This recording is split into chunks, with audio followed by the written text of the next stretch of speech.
श्री महाप्रज्ञ गुरवे नमः। जिसके सांसों में रहता है शाश्वत शांति का स्पंदन, उस महाप्रज्ञ को वंदन, उस महाप्रज्ञ को वंदन। सत्य अहिंसा अनेकांत को अर्पित जिसका तन मन, उस महाप्रज्ञ को वंदन, उस महाप्रज्ञ को वंदन। जिसके सांसों में रहता है शाश्वत शांति का स्पंदन, उस महाप्रज्ञ को वंदन, उस महाप्रज्ञ को वंदन।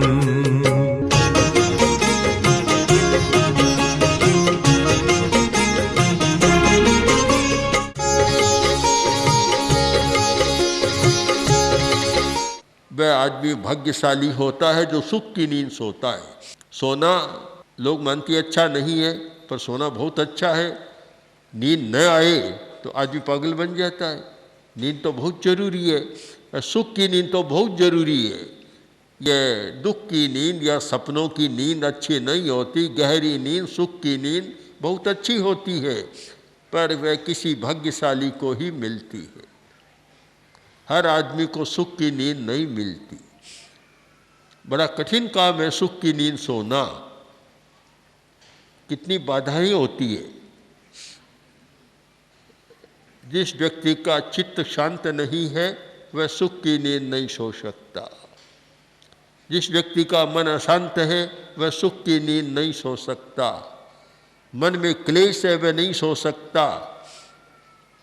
और जिस व्यक्ति के मन में कुछ चुभन है वह भी नहीं सो सकता।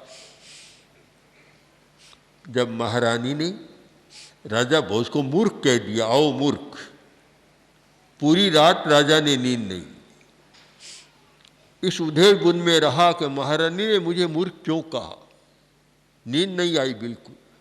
अब सब कुछ था राजा के पास, सारे साधन थे, अच्छी सैया, अच्छा भवन, सब सुविधाएं, कोई कमी नहीं थी, फिर भी नींद नहीं आई। क्यों नहीं आई?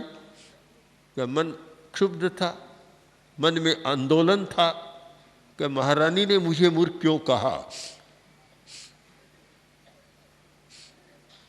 एक आदमी यात्रा कर रहा था, ट्रेन गाड़ी आई, रेलगाड़ी आई और गाड़ी पर चढ़ा। जिस डिब्बे में चढ़ा आगे देखा एक बहुत भारी भरकम आदमी बैठा है। तो वह बोल पड़ा कि क्या यह डिब्बा केवल हाथियों के लिए रिजर्व है? तो उसने कहा नहीं नहीं, ऐसी बात नहीं है, गधे भी आ सकते हैं, आओ बैठ जाओ। अब अपना ही तो व्यंग था, और जब गधा कहा मन में उधेड़ बुन हुई, मुझे गधा कह दिया।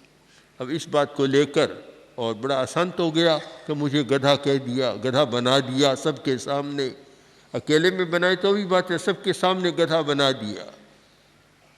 एक मानसिक उद्वेलन पैदा हो गया। सास ने बहू को डांट दिया, बहू रूठ गई और न रोटी खाई और न नींद ली। सारी रात ऐसे ही बीती। अच्छा भवन था, धन था, सब कुछ था, पर नींद नहीं आई। सुख की नींद एक बड़ा प्रश्न है कि सुख की नींद, अगर आज सुख की नींद होती तो बड़ी बड़ी कंपनियां निकम्मी बन जाती। अरबों खरबों रुपये की नींद की गोलियां चल रही है। क्यों चल रही है? कि सुख की नींद प्राप्त नहीं है, सुख की नींद नहीं आती। आदमी दुखी मन से सोता है तो नींद भी डरती है, नींद भी हर जगह नहीं जाती। नींद भी अच्छा देखती है कि सुख से है तो नींद चली जाती है, पास में आ जाती है। और जब देखती है कि अच्छा नहीं है तो नींद भी वहाँ से विदाई ले लेती है, कहीं चली जाती है। सुख की नींद बड़ा महत्वपूर्ण प्रश्न है, हमारे स्वास्थ्य से जुड़ा हुआ है। जो अच्छी नींद लेता है स्वास्थ्य अच्छा रहता है, मस्तिष्क अच्छा रहता है। सबसे बड़ी बात, उसका दिमाग बहुत अच्छा रहता है। जो नींद नहीं ले पाता उसका दिमाग भी अच्छा नहीं रहता। आवश्यक है युक्त स्वप्नावबोधस्य, यानी स्वप्न और जागरण, नींद और जागरण दोनों उचित हो तो स्वास्थ्य अच्छा रहता है। योगो भवति दुःखहा, योग दुख को मिटाने वाला होता है। जो गीता का ये एक सुंदर वाक्य है कि योग दुख को मिटाने वाला होता है। पर कौन सा योग कि जिसमें युक्त स्वप्नावबोध है, जागना और सोना दोनों योग युक्त है, उचित है, तब अच्छा होता है। तो नींद न आए बड़ी समस्या है। और सुख की नींद यानी शांति के साथ नींद आई। एक बार का प्रसंग है कि भगवान बुद्ध किसी उद्यान में थे। वहाँ राजकुमार आए, देखा, देखकर एकदम सन्न रह गए। बोले, बनते ये क्या, शरद ऋतु है, ठंडी तूफानी हवाएं चल रही है, शीतलहर, और ये सैया आपकी पत्तों की सैया, घास फूस की सैया कितनी गर्मी देती है, नीचे से ठंड, ऊपर से भी कपड़े कम है, आपको नींद आई क्या, कैसे नींद आई आपको? बुद्ध ने उत्तर दिया, मुझे बहुत अच्छी नींद आई, सुख की नींद आई। कि ये कैसे, मानने में कठिनाई होती है कि आपको नींद आई कैसे? प्रश्न तो है ही, प्रश्न होता है कि नींद कैसे आती है, इतनी सर्दी में नींद कैसे? हमारे सामने भी एक बार प्रश्न आया कि हम सो रहे थे, रात का समय था, और वहाँ बाहर में बहुत धूम धड़ाका, गाना बजाना, ढोल नगाड़े बज रहे थे। तो कोई कार्यक्रम था। अब सुबह भाई आया, आकर बोला, आज तो आपको विघ्न हुआ है, बाधा पड़ी है, हमारे बहुत ये काम चल रहे थे, नींद आई ही नहीं। मैंने कहा बहुत अच्छी नींद आई, बहुत अच्छी नींद आई। तो क्या इतना बज रहा था, नगाड़े ढोल और सारा हल्ला हो रहा था, नींद कैसे आई? मैंने कहा हमारे लिए बाधा नहीं आती, नगाड़ा बजता है तो और अच्छी जल्दी नींद आ जाती। तो ये माने ना कि आप सुख की नींद कैसे आई? जब बुद्ध ने कहा कि देखो, एक आदमी है जिसके पास सोने की सारी सुविधाएं हैं, बढ़िया सैया, बढ़िया मकान, बढ़िया तकिया सिरहाना, सब कुछ है उसके पास, किंतु सो रहा है और इतने में संवाद मिला कि तुम्हारी पत्नी बीमार हो गई है। अब तुम्हारा भाई बीमार हो गया है, तुम्हारी माँ या पिता बीमार हो गया है। अब सो रहा है, सोते समय संवाद मिला। तो कभी कभी ऐसा होता है, लोग भी ऐसे मौके पर संवाद देते हैं जो अवसर नहीं होता, उस समय आकर बात बताते। तो अब बोलो नींद, अब तो उसको नींद नहीं आएगी। नींद कैसे आएगी? अरे सारी सामग्री है, सोने की प्राप्त है, अच्छी तरह सो सकता है, फिर नींद क्यों नहीं आएगी? कि मन अशांत हो गया, अब नींद नहीं आएगी। एक आदमी सोने की तैयारी कर रहा है और खूब सब ठीक है, और इतने में संवाद मिला कि तुम्हारी दुकान में 50 लाख का घाटा हो गया है। अब बोलो नींद आएगी उसको? तो उसको नींद नहीं आएगी। उसको तो क्यों नहीं आएगी? कि उसका मन अशांत हो गया। तो फिर ये समझो, समझने का प्रयत्न करो कि नींद का संबंध ये कोई बिस्तर से, सैया से, कोमल सैया से नहीं है, उसका संबंध है मन की शांति, चित्त की शांति से। अगर मन शांत, चित्त शांत, तो नींद आ जाती है, बहुत जल्दी आ जाती है। और वह शांत नहीं है, मन तनाव से भरा हुआ है, चिंताओं से भरा हुआ है, बुरे संवादों से भरा हुआ है, तो चाहे कितना ही अच्छा हो, उसको नींद कहाँ से आएगी? नींद नहीं आती है। हमारा दिमाग खाली रहे तो नींद भी आ जाती है। खाली दिमाग में तो बहुत अच्छाई आती है, बहुत अच्छी बातें आ जाती है। जब दिमाग खाली हो तो उसमें बहुत अच्छी बातें आती है। दिमाग भरा हुआ है, कूड़ा करकट भरा हुआ है, कबाड़ खाना है, तो फिर नींद भी बेचारी डरेगी आने से कि कबाड़ खाने में मैं कहाँ जा रही हूँ। तो फिर हम सोचें कि सुख की नींद कितनी दुर्लभ है। जब मन पवित्र होता है, शांत होता है, उस स्थिति में सुख की नींद आती है, तो कितने लोगों का मन खाली रहता है, कितने लोगों का मन शांति के साथ रहता है। सोते समय कितने लोग हैं जो निर्विकल्प होकर सोते हैं, निर्विचार होकर सोते हैं कि मन में कोई विचार नहीं है, बस लेटे और नींद आई। नींद को पराया मत समझो, अपने साथ वाली समझ लो, तो जब चाहो तब तुम्हारी सेवा में तैयार है। इसका अर्थ यह है कि मन पवित्र है, खाली है, कोई विचार नहीं है, तो नींद कभी आपको धोखा नहीं देगी। भगवान महावीर ने जो 4 सुख सैया के हेतु बतलाई, 4 प्रकार की सुख सैया। अब इसका अर्थ करते हैं कि सोने की सेज, वह नहीं, ये अच्छा अर्थ है कि सुख की नींद 4 प्रकार की होती है। 4 प्रकार से सुख की नींद है। आप आनंद से सो सकते हैं। सुख की नींद, पहली सुख की नींद कब आएगी? कि निस्संग किए, जो आपने लक्ष्य बनाया, जो उद्देश्य सामने रखा, उसमें गति करना है और आप उसके प्रति निस्संक हैं, तो आपको सुख की नींद आएगी।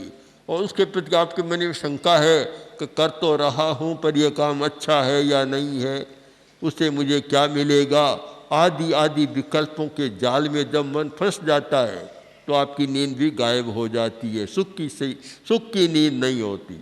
सुख की नींद का पहला कारण, पहला प्रकार कहें, वह है निस्संकिये निकंकिये।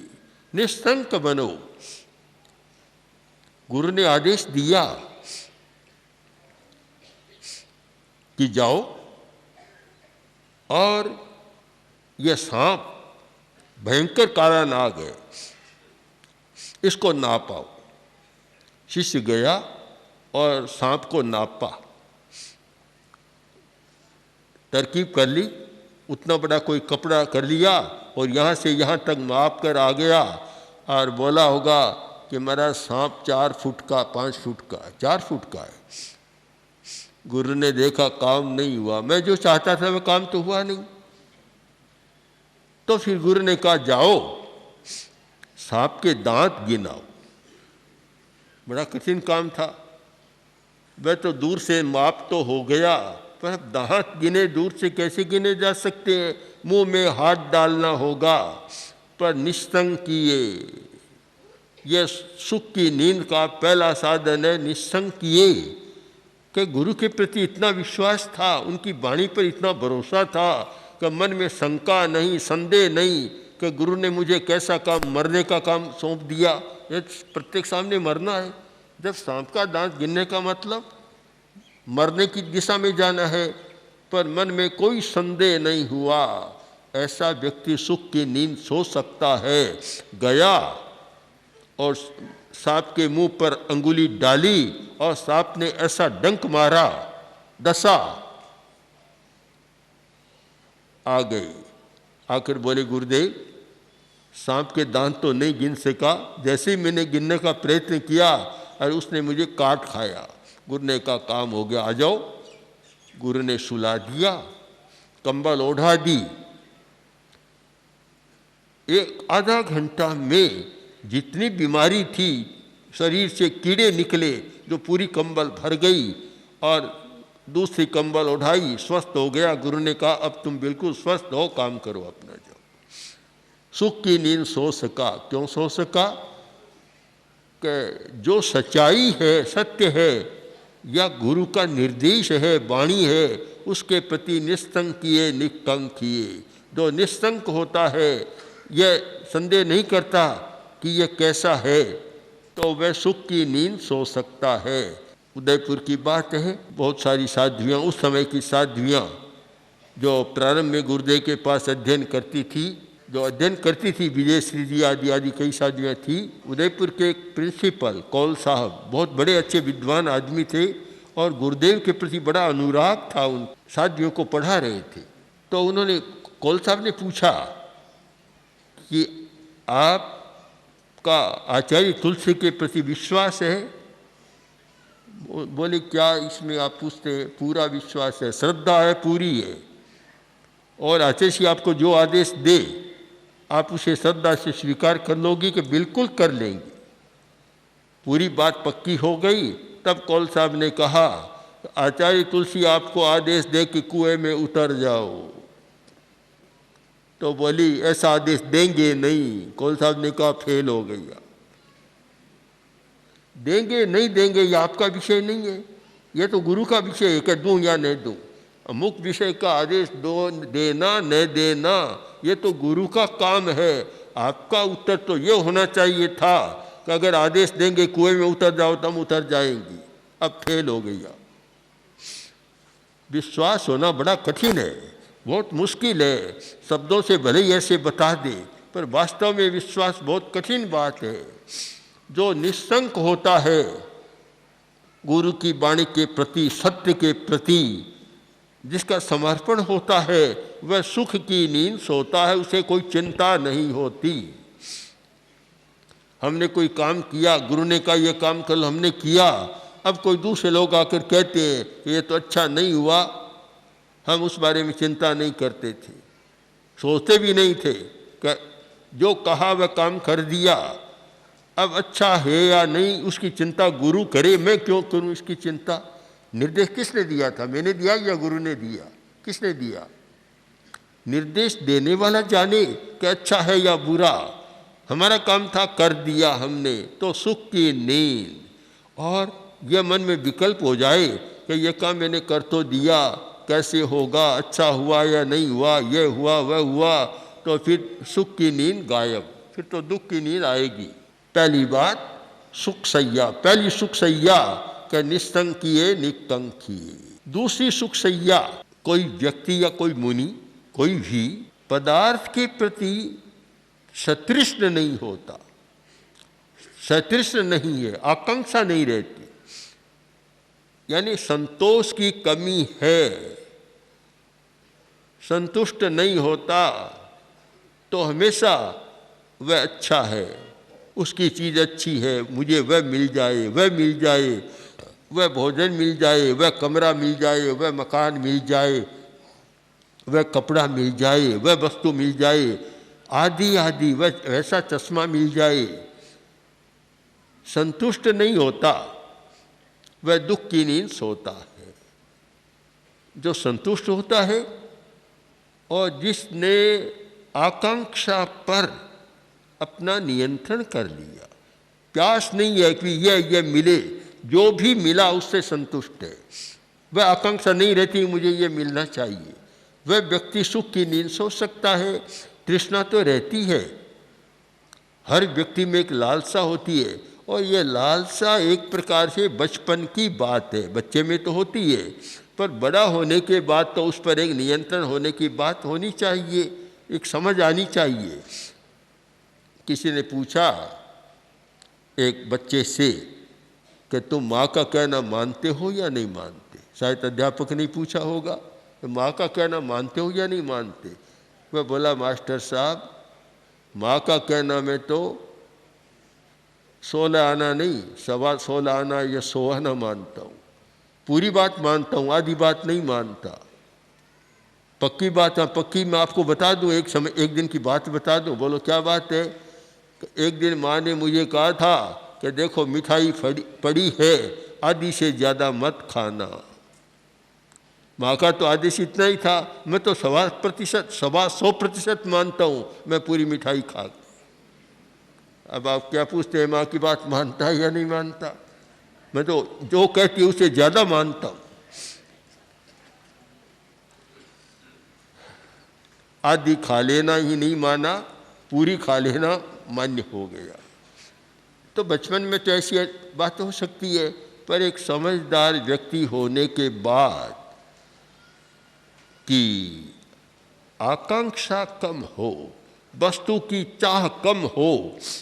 आज के ज़माने में वस्तु का ज़माना हो गया, ये चाह को कम करना बड़ा कठिन काम है। इधर देखो तो प्लास्टिक की इतनी बढ़िया बढ़िया आकर्षक चीज़ें आती है कि मन ललचा जाता है। इधर कपड़े की भी ऐसी बढ़िया चीज़ें, और भी रासायनिक इतनी बढ़िया चीज़ें, इतने धागे बढ़िया बढ़िया दिखने में आकर्षक। तो कपड़ों के प्रति विराग होता है और भोजन के प्रति विराग हो सकता है। तो आजकल तो ये व्यंजनों का शुमार नहीं है, इतनी चीज़ें हो गई। पुराने लोग भोजन करते थे तो उनकी टेबल पर, भोजन की टेबल पर अगर कोई रखे तो दाल रोटी, एक दो साग, राजस्थान में हो तो बड़ी पापड़ का साग, केरिया सांगरी का साग आदि आदि, और अपने अपने प्रांत में जो भी हो, ये 5-7 चीज़ें, रायता बना लिया, बस इतने 5-4 चीज़ों में समाप्त है। और आज तो किसी बड़े आदमी की भोजन की टेबल देखो तो गिनने में कठिनाई होती है कि कितना खाते हैं, कितनी चीज़ें हो गई। इस स्थिति में आकांक्षा न बढ़े, बड़ी कठिनाई की बात है।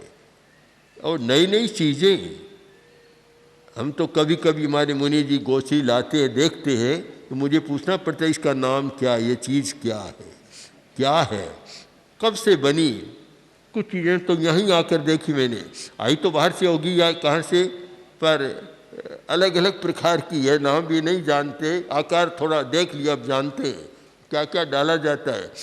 एक पूड़ी नुमा, क्या कटोरी नुमा कोई चीज़ बनती है और उसमें इतनी विरोधी चीज़ें हैं कि दही भी है और भुजिया भी है। अब दही भुजिया दोनों विरोधी भोजन है, पर वे नए नए व्यंजन आज का हो गया कि कौन जितना नया व्यंजन बनाता है और कौन ज़्यादा खाना चाहता है। तो ऐसे वस्तु प्रधान युग में जो संतोष करना बहुत कठिन बात है, पर सुख सैया, सुख की नींद वह ले सकता है जो संतोष करना जानता है। पदार्थ के प्रति संतोष की भावना है, वह सुख की नींद ले सकता है। तो हम यदि धर्म को समझने का प्रयत्न करें तो धर्म को हर जगह देखने का प्रयत्न करें। धार्मिक आदमी यह देखे कि मुझे नींद अच्छी आ रही है या नहीं आ रही है, तो शायद कोई धर्म की आराधना में कमी है। मुझे ये जो है वह अच्छा लग रहा है, नहीं लग रहा है, तो मुझे कोई न कोई कमी है। अगर हम हर जगह धर्म की दृष्टि से भी पदार्थों की मीमांसा करना शुरू करें तो शायद बहुत सारी चीज़ें अच्छी हो सकती हैं। इसलिए हर व्यक्ति अपने आप से ये प्रश्न पूछे कि मैं सुख की नींद ले रहा हूँ या नहीं ले रहा हूँ। मैं मानता हूँ एक प्रश्न का उत्तर पाने का प्रयत्न करें तो शायद धर्म का मर्म भी आपके हाथ में आ जाएगा। ओम आर्हम। आचार्य महाप्रज्ञ 20वीं 21वीं सदी के अतुलनीय दार्शनिक, अद्वितीय विचारक, विलक्षण साहित्यकार, अद्भुत प्रवचनकार तथा जन उद्धारक थे। उनके सृजनशील चिंतन कल्याणी वाणी ने प्रत्येक व्यक्ति के हृदय में एक स्थान बनाया। सरल भाषा में जीवन की सच्चाइयों को छूने वाले उनके विचार श्रोता व पाठक के हृदय में उतरकर आत्मनिरीक्षण, स्वदोष दर्शन व आत्म परिष्कार की भावना जागृत करते हैं। उनका समग्र साहित्य अब आ रहा है महाप्रज्ञ वाङ्मय के रूप में। 121 पुस्तकों की यह नवीन समायोजना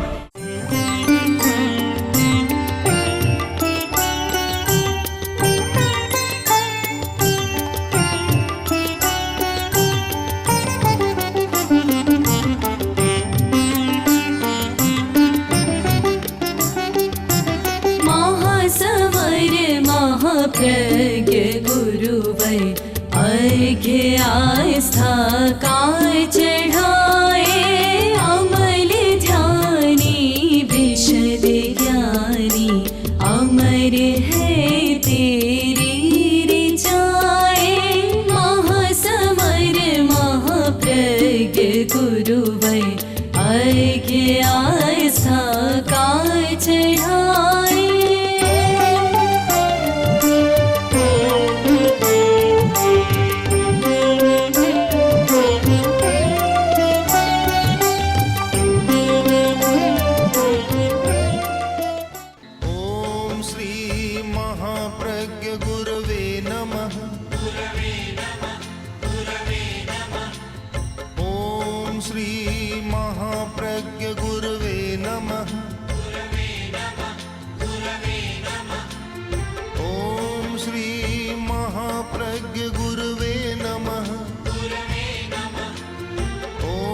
श्री महाप्रज्ञ गुरुवे